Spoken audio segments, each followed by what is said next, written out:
주 예수 그리스도 안에서 하나님의 평안을 전하는 사람들입니다. 오늘 주님의 승천을 기념하는 승천주일로 이 시간에는 너희가 증인이다 라는 제하에 함께 은혜를 나누고 싶습니다. 주님의 승천 기사는 사복음서 모두 취급하고 있는 내용인데, 누가복음은 이 대단원을 예수님의 승천으로 끝을 맺고 있습니다. 승천은 예수님의 지상 생애의 마지막이었습니다. 동시에 제자들에게는 새로운 출발을 알리는 성격을 갖고 있습니다. 초대교회로부터 지금까지 승천하신 주님은 어디에 계시는가? 하나님 보좌 우편에 앉아 계십니다. 우리는 그것을 믿는 그리스도인들이죠. 주님은 승천을 앞두시고 제자들에게 하나의 선물을 주셨습니다. 그 선물이 무엇인가? 오늘 여러분이 가지고 계신 성경을 보시면 45절에 말씀하시죠. 그들의 마음을 열어 성경을 깨닫게 하시고, 이렇게 말씀하십니다. 그 깨닫게 하신 그 성경 말씀이 무엇인가? 그것이 44절의 말씀인데, 우리 44절 말씀 한번 다 같이 보시겠습니다. 시작. 또 이르시되 내가 너희와 함께 있을 때에 너희에게 말한 바 곧 모세의 율법과 선지자의 글과 시편에 나를 가리켜 기록된 모든 것이 이루어져야 하리라 한 말이 이것이라 하시고. 아멘. 그러니까 이 시편에 나를 가리켜 기록된 말, 선지자의 글, 또 모세의 율법, 모든 것이 다 이루어져야 하리라, 이렇게 말씀하고 있습니다. 모든 성경, 그러니까 모든 성경이 곧 내게 대하여 증언한 것이다. 성경은 이렇게 말씀하고 있습니다. 성경에서 영생을 얻는 줄 우리가 생각하고 성경을 연구한단 말이죠. 그런데 이 성경이 곧 내게 대하여 증언한다 라는 것입니다. 예수님에 대한 기록, 모든 기록이 복음서라는 것을 말씀하고 있습니다. 구약에서 인자에 관한 말씀은 반드시 다 이루어질 것이고, 그리스도는 성경대로, 성경의 말씀대로 고난받고 3일 만에 부활하셨다는 것, 이루어졌죠. 그리고 그리스도의 이름으로 회개하면 우리가 용서를 받습니다. 이 기쁜 소식이 예루살렘이라는 동네에 그치는 것이 아니라 온 세상에, 만국의 만민에게 다 전파되어야 된다라는 것이죠. 그리고 이 일에 너희가 증인이다, 이렇게 오늘 말씀하고 있습니다. 덧붙여서 하늘아버지께서 약속하신 성령을 보내주겠다 하셨고, 그러려면 너희가 어떻게 해야 된다? 예루살렘을 떠나지 말고 머물러 있으라. 그리고 마지막 날에는 다시 오실 것을 약속하셨습니다. 오늘 승천절에 우리가 되새겨야 할 말씀은 무엇인가 하면, 구약의 말씀이 이미 성취되었다는 것이고, 그리스도는 성경대로 죽으시고 3일 만에 다시 부활하셨다. 그리고 우리에게 성령으로 오셨다는 사실입니다. 그리고 우리들이 이제 예수님을 만날 수 있는 길이 열렸는데, 회개만 하면 그 성령님이 우리 안에서 역사하시는데 우리의 모든 죄를 용서하시고 성령을 통하여 우리가 예수님을 만날 수 있죠. 그 성령을 알 수 있는 길이 있는데, 그게 뭔가? 성경 말씀이라는 것이죠. 예수님은 떠나셨지만 우리가 성경을 통하여 밝히 읽고 보고 들을 수 있다는 것이죠. 그 내용이 바로 뭐냐? 십자가의 부활, 죄 용서, 이런 것들이죠. 우리가 죄 사함을 받는 회개를 통하여 그리스도께서 행하신 일을 이룰 수 있다. 유대인들에게서만 그치는 것이 아니었고 모든 민족에게 전파된다. 그제야 세상의 끝날이 온다라고 성경은 기록하고 있습니다. 이제 제자들은 예수님이 보여주신 그 모범 그대로 우리가 증인의 삶을 살아야 합니다. 그래서 오늘 본문에는 너희가 증인이다 라고 말씀하고 있습니다. 우리는 예수님의 증인이 되는 데 있어서 가장 중요한 도구가 뭔가 성경 말씀입니다. 그러므로 우리는 신구약 성경을 잘 익히고 이제 예수님의 부활하심과 살아계심, 지금 내 안에 살아계시죠.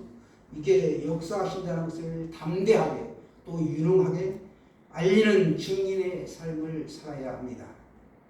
증인이라는 것은 기억을 하고 어떤 것에 관하여 이야기할 수 있는 사람, 법적인 용어인데요. 이걸 말합니다. 나는 이것이 사실이다 라고 말하는 사람을 우리가 증인이라고 합니다. 유대인들에게 물어보면 그들이 믿는 종교가 세상에서 가장 최고다. 불교 신도들에게 물으면 불교가 가장 최고다. 마찬가지로 이슬람 교도들에게 또 얘기하면 그들도 이슬람교 마호메트가 최고의 종교다라고 이야기한다는 것입니다. 만약에 그리스도교인들마저 그렇게 생각하는 것에 불과하다면 어떻게 될까요? 다 같은 종교가 아니냐 이렇게 여기게 될 것입니다. 무엇보다 예수님의 증인은 그렇게 생각합니다. 이렇게 말하지 않습니다. 그렇게 말하는 차원을 넘는 것이죠. 나는 그것을 압니다 라고 명백하게 고백할 수 있어야 합니다. 주 안에서 사랑하는 여러분, 우리가 예수를 믿지만 가정에서, 직장에서, 또 사회에서 이따금 화날 일이 얼마나 많습니까? 세상은 그렇게 정말 호락호락하지 않습니다. 내가 충만한 가운데 있어야만이 그걸 넘어갈 수 있죠. 이 분노를 유머로 이기시길 바랍니다. 하나님이 주신 지혜와 통찰력 가운데 하나가 이 유머라는 것이죠. 인도의 독립을 이끈 마하트마라고 불리는 간디의 그 영국 유학 시절 이야기입니다. 식민지 청년이라는 이유로 그를 업신여긴 한 영국인 교수가 학교 식당에서 이 옆자리에 앉은 간디에게 돼지와 새는 한 자리에서 밥을 먹을 수가 없다네 하였습니다. 이에 간디는 그럼 제가 다른 자리로 날아가겠습니다 라고 말했습니다. 보기 좋게 당한 이 교수가 앙심을 품고 수업 시간에 질문을 합니다.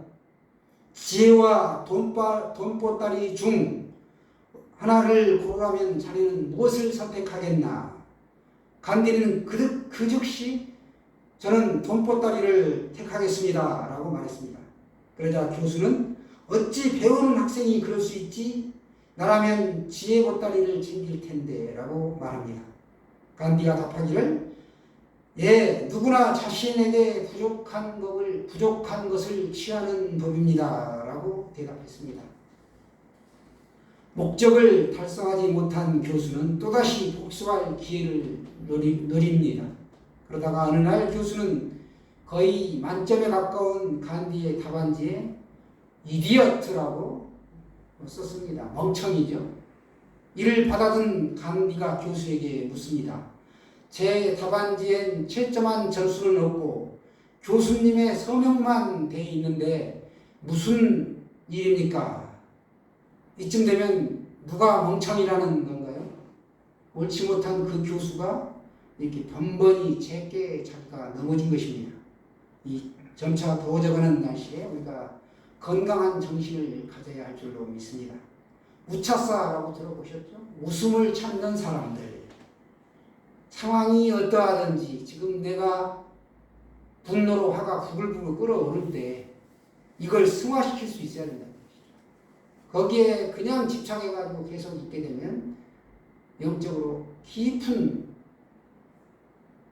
이 나락으로 다운됩니다.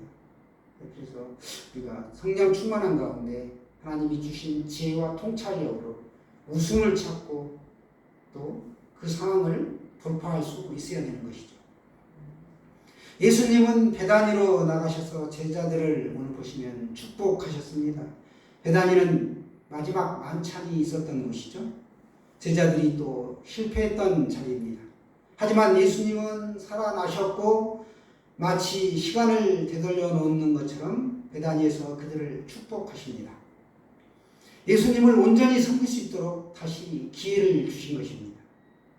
예수님이 잡히시던 날 밤에 제자들은 두려움과 슬픔으로 예수님을 멀찍이 떠나 예루살렘으로 따라 들어갔습니다. 그러나 실패했던 것 같았지만 예수님은 다시 살아났죠.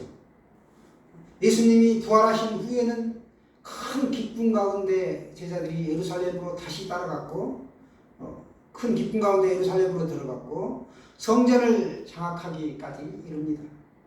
이것이 바로 주님이 베풀어 주시는 회복의 은총, 은혜입니다. 우리는 예수님의 제자들과 같이 한없이 약하고 허물이 많은 사람들입니다. 우리가 살고 있는 지금의 이 사회도 1세기 로마 시대와 크게 다르지 않다라는 것입니다. 주님은 그 연약한 제자들과 함께 사역하셨고 지금도 교회를 통해 무엇인가를 준비하고 계십니다. 주님의 말씀으로 자신을 훈련하고 늘 하나님의 권능을 우리가 의지하고 또 하나님을 찬송하며 기도로 준비하시는 자에게는 하나님께서 능력을 막 부어주십니다. 마틴 루터는 말하기를 세계는 말씀에 의하여 정복당하고 교회는 말씀에 의하여 새롭게 재건된다 했습니다. 우리 그리스도인이 하나님의 말씀을 꽉 붙잡고 하나님이 주신 능력을 기대하며 적대적인 이 세상에서 끝까지 분투하는 것이야말로 그리스도인이 마땅히 행해야 할 일입니다. 혹시 여러분 번지점프 해보고 싶지 않으세요? 세계에서 가장 높은 번지점프대는 마카오 타워인데 무려 61층의 높이입니다. 점프를 할 때 처음 비용은 하나로 약 50만 원 정도 하는데 두 번째와 세 번째 점프를 할 때는 12만 원으로 저렴합니다. 그런데 네 번째부터는 공짜라는 것입니다. 그리고 점프하기 전에는 반드시 각서를 써야 합니다.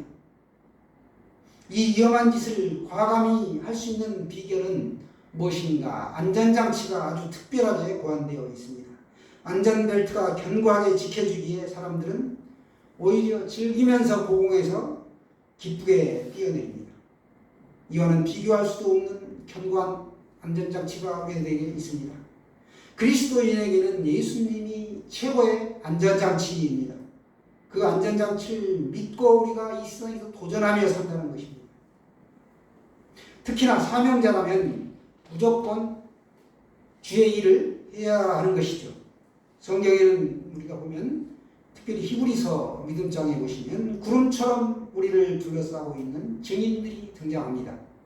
그들은 증언을 했으며 또 지금도 증언을 하고 있다는 것입니다. 그들은 하늘의 희망권을 가진 사람들인데 어떠한 역경에도 결코 굴하지 않고 의연한 자세로 하나님의 약속을 믿고 희망을 가지고 이 지상에서의 생을 관찰한 군상들로 묘사되어 있습니다. 놀라운 것은 그들을 모두 믿음을 가지고 살다가 죽었다라고 기록이 되어 있습니다. 죽음에 의해서 상징되듯이 그들도 별 수 없이 시간이라는 그 유한한 존재로 이 땅에서 삶을 살다가 세상의 모든 가혹함과 가슴 아픈 생생한 일들을 겪으면서 살다가 죽었다는 것이죠. 똑같은 존재, 아니 어쩌면 우리보다도 더 혹독한 삶을 살다가 죽었습니다. 이렇게 기록이 되었죠. 죽음에 의해서 상징되었듯이 그들도 이렇게 살았다는 것이죠. 이 증인들이 누구인가? 성경에 기록된 말씀들을 보면 아벨과 에녹, 아브라함과 이삭과 야곱, 또 요셉과 모세, 그리고 가련한 창녀 라합 등등 이런 사람들이 믿음의 증인의 삶을 살았다는 것이죠. 이들 중 아브라함은 갈 바를 알지 못하고 고향을 떠나는 신앙 모험을 해야 했습니다. 또 독자 이삭을 제물로 바쳐야 하는 가혹하고 숨막히는 강요를 받았습니다. 또 그들 중 어떤 사람은 피를 흘리고 죽어야 하는 비극적인 최후를 맞기도 했습니다.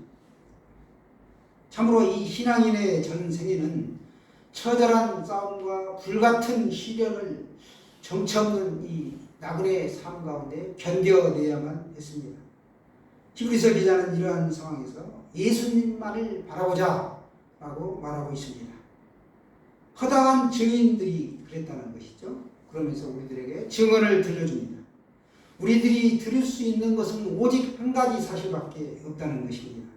그들은 어떠한 악조건이나 상황 가운데서도 오직 한 가지 믿었다는 거예요. 믿었다는 거예요. 이 한 가지 사실, 믿었다는 단순한 사실, 그 사실이 지금 우리에게 필요합니다. 그들이 지금 어디에 있습니까? 바로 성경 속에 있습니다. 그들은 성경 속에서 지금도 살아 있습니다. 성경은 그들에 관하여 죽었다라고 증언합니다. 그러나 그들은 죽어서 오히려 지금 말하고 있다는 것이죠. 누구에게? 우리들에게 말하고 있습니다.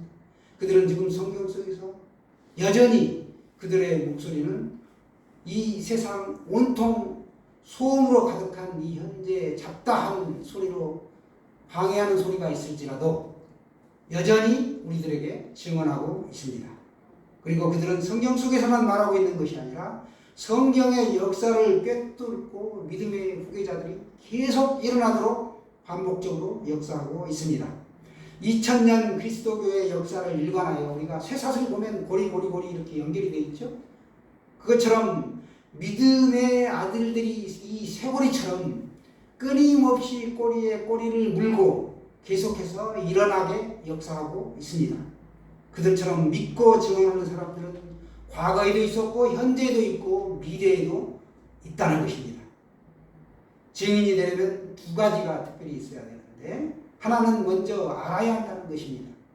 우리가 말하는 성경, 기도, 성령 또 하나님에 대하여 그리스도를 모르고는 우리가 어떻게 증인이 되고 전도할 수 있는 일을 감당할 수 있겠습니까?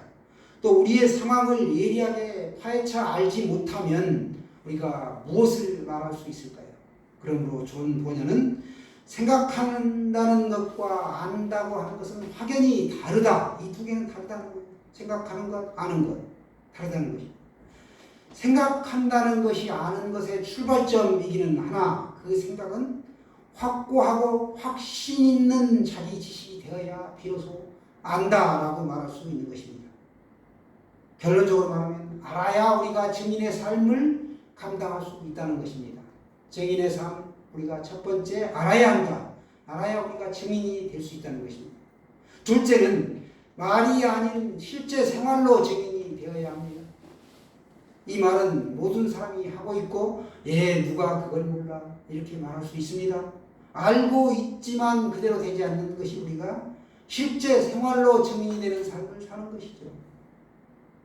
군인이나 우리가 경찰이나 소방관들을 보게 되면 그 사람들이 하고 있는 그 옷 입고 있는 복장을 보면 이 사람은 군인이구나 경찰이구나 소방관이구나 다 알 수 있죠.